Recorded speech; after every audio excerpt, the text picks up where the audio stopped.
5월 25일 수요일 새벽 기도회를 시작하겠습니다. 먼저 사도신경으로 우리의 신앙 고백을 함께 고백합니다. 나는 전능하신 아버지 하나님 천지의 창조주를 믿습니다. 나는 그의 유일하신 아들 우리 주 예수 그리스도를 믿습니다. 그는 성령으로 잉태되어 동정녀 마리아에게서 나시고 본디오 빌라도에게 고난을 받아 십자가에 못 박혀 죽으시고 장사된 지 사흘 만에 죽은 자 가운데서 다시 살아나셨으며 하늘에 오르시어 전능하신 아버지 하나님 우편에 앉아 계시다가 거기로부터 살아있는 자와 죽은 자를 심판하러 오십니다. 나는 성령을 믿으며 거룩한 공교회와 성도의 교제와 죄를 용서받는 것과 몸의 부활과 영생을 믿습니다. 아멘. 찬송가 67장 함께 찬양하시겠습니다.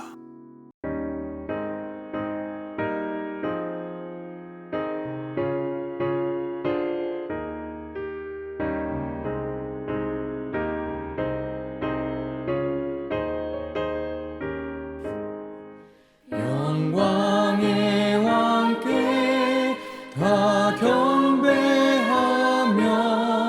그 크신 사랑을 찬송하라.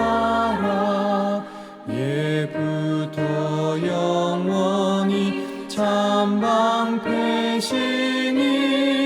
그 영광의 주를 다 찬송하라. 능력과 은혜 다 찬송하라. 그곳은 햇빛 그 집은 궁창 그늘의 소리로 주노하시고 폭풍의 날개로 달려가신다.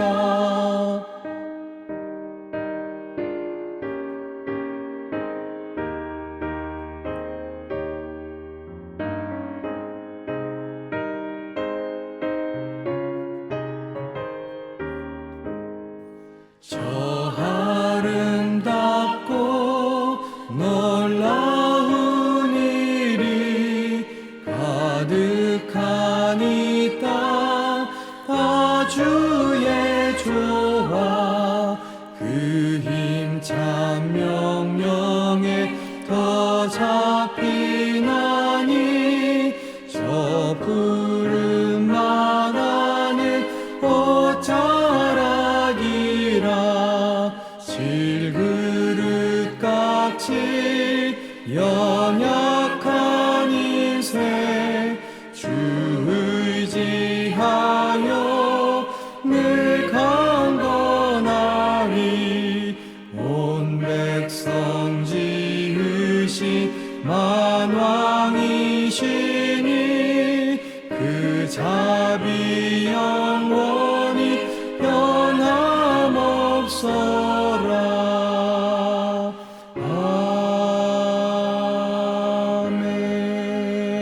아멘. 오늘 우리에게 주신 하나님의 말씀은 사무엘상 12장 1절로 15절까지의 말씀입니다. 사무엘상 12장 1절로 15절까지의 말씀을 우리 다 같이 한 목소리로 같이 봉독하겠습니다. 같이 읽습니다. 시작. 사무엘이 온 이스라엘에게 이르되 보라 너희가 내게 한 말을 내가 다 듣고 너희 위에 왕을 세웠더니 이제 왕이 너희 앞에 출입하느니라. 보라 나는 늙어 머리가 희어졌고 내 아들들도 너희와 함께 있느니라. 내가 어려서부터 오늘까지 너희 앞에 출입하였거니와 내가 여기 있나니 여호와 앞과 그의 기름 부음을 받은 자 앞에서 내게 대하여 증언하라. 내가 누구의 소를 빼앗았느냐 누구의 나귀를 빼앗았느냐 누구를 속였느냐 누구를 압제하였느냐 내 눈을 흐리게 하는 뇌물을 누구의 손에서 받았느냐 그리하였으면 내가 그것을 너에게 갚으리라 하니 그들이 이르되 당신이 우리를 속이지 아니하였고 압제하지 아니하였고 누구의 손에서든지 아무것도 빼앗은 것이 없나이다 하니라.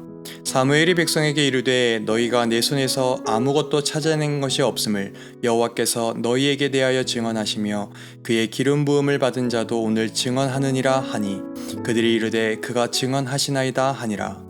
사무엘이 백성에게 이르되 모세와 아론을 세우시며 너희 조상들을 애굽 땅에서 인도하여 내신 이는 여호와시니 그런즉 가만히 서 있어라. 여호와께서 너희와 너희 조상들에게 행하신 모든 공의로운 일에 대하여 내가 여호와 앞에서 너희와 담론하리라. 야곱이 애굽에 들어간 후 너희 조상들이 여호와께 부르짖음에 여호와께서 모세와 아론을 보내사 그 두 사람으로 너희 조상들을 애굽에서 인도해 내어 이곳에 살게 하셨으나 그들이 그들의 하나님 여호와를 잊은지라. 여호와께서 그들을 하솔 군사령관 시스라의 손과 블레셋 사람들의 손과 모압 왕의 손에 넘기셨더니 그들이 저희를 치매 백성이 여호와께 부르짖어 이르되 우리가 여호와를 버리고 바알들과 아스타롯을 섬김으로 범죄하였나이다. 그러나 이제 우리를 원수들의 손에서 건져내소서. 그리하시면 우리가 주를 섬기겠나이다 하매 여호와께서 여룻바알과 베단과 입다와 나 사무엘을 보내사 너희를 너희 사방 원수의 손에서 건져내사 너희에게 안전하게 살게 하셨거늘 너희가 암몬 자손의 왕 나하스가 너희를 치러옴을 보고 너희의 하나님 여호와께서는 너희의 왕이 되심에도 불구하고 너희가 내게 이르기를 아니라 우리를 다스릴 왕이 있어야겠다 하였도다. 이제 너희가 구한 왕 너희가 택한 왕을 보라. 여호와께서 너희 위에 왕을 세우셨느니라. 너희가 만일 여호와를 경외하여 그를 섬기며 그의 목소리를 듣고 여호와의 명령을 거역하지 아니하며 또 너희와 너희를 다스리는 왕이 너희의 하나님 여호와를 따르면 좋겠지만은 너희가 만일 여호와의 목소리를 듣지 아니하고 여호와의 명령을 거역하면 여호와의 손이 너희의 조상들을 치신 것 같이 너희를 치실 것이라. 아멘. 오늘은 사무엘상 12장 1절로 15절의 말씀을 통해서 함께 은혜를 나누고자 합니다. 오늘 본문은 사울을 왕으로 삼은 이스라엘 백성을 향한 사무엘의 마지막 권면의 말씀이 기록된 부분입니다. 그래서 오늘 우리가 가지고 있는 성경의 본문 말씀 위에 소제목을 보면 이렇게 적혀 있습니다. 사무엘의 마지막 말이라고요. 자, 그러면 오늘 본문의 상황을 우리가 좀 살펴볼까요? 오늘 본문을 보면 사무엘이 인간을 왕으로 삼고 희망에 들떠있는 백성들 속에 하나님의 손을 붙잡고 일어나 그들을 향한 하나님의 뜻을 다시 한번 담대히 전하고 있는 모습이 상세하게 기록되어 있습니다. 우리는 이런 사무엘의 모습을 통해서 어떤 모습을 발견할 수 있냐면 진정으로 하나님의 손을 붙잡고 일어나서 하나님의 그 뜻을 전하는 그러한 사람들의 모습을 엿볼 수가 있습니다. 그렇다면 우리가 다 같이 우리 성경 말씀 3절의 말씀을 우리 같이 읽어보기 원합니다. 사무엘상 12장 3절입니다. 읽습니다. 시작. 내가 여기 있나니 여호와 앞과 그의 기름 부음을 받은 자 앞에서 내게 대하여 증언하라. 내가 누구의 소를 빼앗았느냐, 누구의 나귀를 빼앗았느냐, 누구를 속였느냐, 누구를 압제하였느냐, 내 눈을 흐리게 하는 뇌물을 누구의 손에서 받았느냐, 그리하였으면 내가 그것을 너희에게 갚으리라 하니. 어떤 내용입니까, 여러분? 이런 거예요.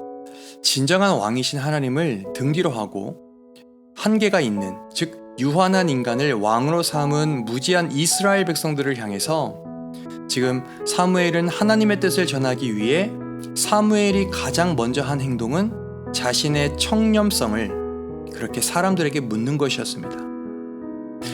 여러분, 지금 사무엘은 이스라엘의 마지막 사사잖아요.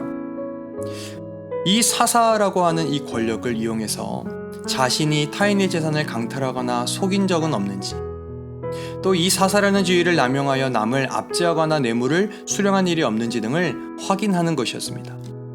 즉, 사람들에게 하나님의 뜻을 전하기 전에 먼저 그 삶의 청렴성 여부를 평가받고자 한 것이죠. 그런데 여러분, 사무엘이 왜 그랬을까요? 아마도 자신의 삶이 곧 하나님의 메시지를 담는 그러한 그릇임을 그가 알았기 때문 아니었을까 싶습니다. 사실 많은 그리스도인들이 자신들의 삶의 현장에서 하나님과 하나님의 뜻을 전하려고 노력을 합니다.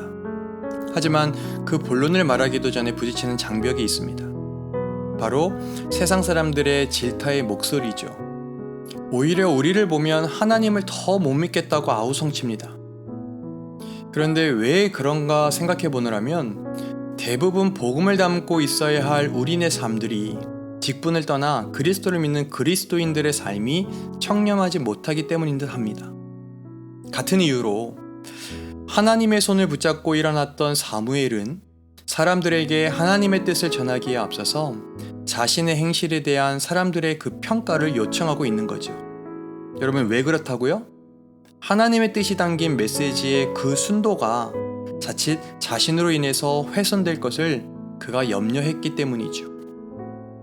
사랑하는 성도 여러분, 제가 늘 말씀드리지만 우리가 어떠함에도 우리의 정체성, 우리의 이름이 뭐라고 말씀드리죠? 바로 하나님의 자녀, 아름다운 하나님의 자녀, 아하자, 그렇게 그것이 우리들의 정체성이라고 제가 말씀을 드린 바가 있죠. 그런데 그러한 하나님의 자녀가 된 그리스도인들의 삶은 우리가 원하던 원하지 않던 간에 세상을 향한 메시지가 될 수밖에 없습니다. 더 나아가 우리의 삶은 하나님의 메시지를 담고 있는 그릇이라고도 말할 수 있을 겁니다. 그러므로 여러분, 오늘 여러분과 제가 이 사무엘의 고백 속에서 우리가 도전을 받을 수 있는 건 내가 진정 하나님의 손을 붙잡고 일어나 하나님의 뜻을 전하는 주님의 사람으로 살아가길 원한다면 먼저는 내 자신, 내 스스로의 삶을 청렴하게 가꾸어야 한다는 사실입니다. 그럴 때에 비로소 우리가 전하는 그 복음은 그냥 단순한 어떤 공기의 흐름, 공기의 진동이 아니라 절망 속에서 신음하고 있는 영혼들에게 진짜 생명을 불어넣은 그런 소망의 물줄기가 될 수 있을 줄로 저는 믿습니다.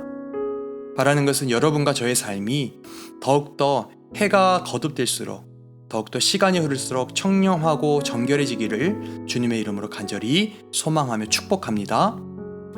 더불어 우리가 사무엘을 통해서 하나님의 손을 붙잡고 일어나 하나님의 그 뜻을 전하는 사람의 모습 중에 어떤 모습을 발견할 수 있냐면 바로 강직한 모습을 발견할 수가 있어요. 여러분, 강직하다라는 뜻이 뭘까요? 제가 딱 정의하기가 좀 힘들어서 제가 사전을 찾아봤어요. 사전을 찾아보니까 기질이 꿋꿋하고 고든 것이라고 정의하고 있더라고요. 그럼 여러분, 어디서 그 모습을 찾아볼 수 있느냐? 오늘 여러분과 제가 읽었던 15개의 구절 가운데 바로 마지막 구절 15절의 말씀입니다. 우리 마지막으로 15절의 말씀을 같이 한번 읽어보기 원합니다. 같이 읽어볼까요? 시작! 너희가 만일 여호와의 목소리를 듣지 아니하고 여호와의 명령을 거역하면 여호와의 손이 너희의 조상들을 치신 것 같이 너희를 치실 것이라. 여러분, 천천히 한번 생각해 보십시오. 오늘의 이 사건들은요, 지금 사사시대에서 왕이 있는 왕정시대로 바뀌는 어쩌면 일종의 전환기 같은 그러한 시기에 일어나는 일들입니다. 사무엘이 이스라엘 백성들에게 주는 이 권면의 메시지는 당시 사사였던 사무엘의 고별사라고 제가 말씀을 드렸죠. 사무엘의 마지막 말이라고 제가 말씀 서두에 말씀을 드렸잖아요. 그런데 여러분, 이러한 고별사를 해야 하는 경우라고 한다면 사실 그 앞구절인 14절 말씀, 그 말씀처럼 축복하는 말로 마무리해도 사실 별반 무리가 없는 거예요. 여러분, 14절 말씀이 이렇게 기록되어 있어요. 너희가 만일 여호와를 경외하여 그를 섬기며 그의 목소리를 듣고 여호와의 명령을 거역하지 아니하며 또 너희와 너희를 다스리는 왕이 너희의 하나님 여호와를 따르면 좋겠지만, 이렇게 마지막 고별사를 끝내도 전혀 무방했을 거예요. 사실 나머지는 이스라엘 백성들이 요청한 왕과 이스라엘 백성들의 몫이었기 때문에 저렇게 끝냈어도 괜찮았을 텐데, 하지만 이 사무엘이요, 그럼에도 불구하고 끝까지 하나님의 뜻을 자기 소신껏 전하는 그러한 강직한 모습, 그러한 모습을 보여주고 있다는 거예요. 여러분, 강직하다는 게 제가 뭐라고 말씀드렸죠? 기질이 꿋꿋하고 고든 것. 그러니까 사무엘에게는 하나님의 뜻을 자기 소신껏 전하는 그러한 기질, 그러한 고든, 그러한 꿋꿋함이 있었다는 거죠. 하나님이 사랑하고 서로 사랑하는 성도 여러분, 복음은 세상 사람들의 귀를 즐겁게 하기가 참으로 힘든 것 같아요. 왜냐하면 세속적인 가치관과는 계속 충돌할 수밖에 없는 영원의 진리이기 때문에 그렇습니다. 우리 그리스도인들은 그 영원한 진리를 삶의 중심에 놓고 주님의 손을 잡고 일어나 세상에 그 진리를 전하기 위해 선택받은 사람들이고요. 그런 우리들에게는 사실 비록 사람들의 귀에 거슬리게 들릴지 몰라도 그들의 삶을 이롭게 하기 위해 더 나아가는 그들의 영혼을 영원한 생명의 자리로 인도하기 위하여 복음을 복음답게 그렇게 소신껏 정하는 강직한 모습이 요청이 됩니다. 오늘 사무엘의 모습을 우리가 보면서 소망하기는 우리의 직분이 무엇이든지 간에 우리네 삶의 현장 속에서 복음에 대한 그 선포, 그 모습에 대한 강직함이 우리들 삶 속에 있기를 바라고, 또한 실제 우리네 삶이 청렴하고 정결해서 문 영혼들을 주님 곁으로 이끌어갈 수 있는 주님의 거룩한 도구로 남은 여생을 살기를, 또 그렇게 살아낼 수 있기를 주님의 이름으로 간절히 축복합니다. 여러분은 아름다운 하나님의 자녀입니다. 이 사실을, 이 진리를, 이 정체성을 꼭 기억하면서 오늘을 시작하십시다. 기도하겠습니다. 하나님 감사합니다. 이 아침에 우리가 사무엘의 모습을 통해 하나님의 손을 잡고 일어나 하나님의 뜻을 전하는 그러한 사람들의 모습을 생각하며 내 자신, 우리 스스로를 점검해 볼 수 있도록 말씀으로 인도해 주심에 감사를 드립니다. 주님, 우리를 당신의 자녀로 불러주셨사오니 잘 우리를 다듬어 주셔서 주님 영광 드리어내는 영원한 주님의 아름다운 도구로 우리를 사용하여 주시옵소서. 무엇보다 강직함과 청결함과 정직함, 그리고 무엇보다 변치 않는 마음을 부어주셔서 늘 하루하루를 시작할 때마다 복음을 담아낼 수 있는 그릇이 되게 하여 주시옵소서. 그렇게 행하실 주님을 찬양하며 우리를 구원하신 예수님의 이름으로 기도드리옵나이다. 아멘. 주기도문 하겠습니다. 하늘에 계신 우리 아버지, 아버지의 이름을 거룩하게 하시며 아버지의 나라가 오게 하시며 아버지의 뜻이 하늘에서와 같이 땅에서도 이루어지게 하소서. 오늘 우리에게 일용할 양식을 주시고 우리가 우리에게 잘못한 사람을 용서하여 준 것 같이 우리 죄를 용서하여 주시고 우리를 시험에 빠지지 않게 하시고 악에서 구하소서. 나라와 권능과 영광이 영원히 아버지의 것입니다. 아멘.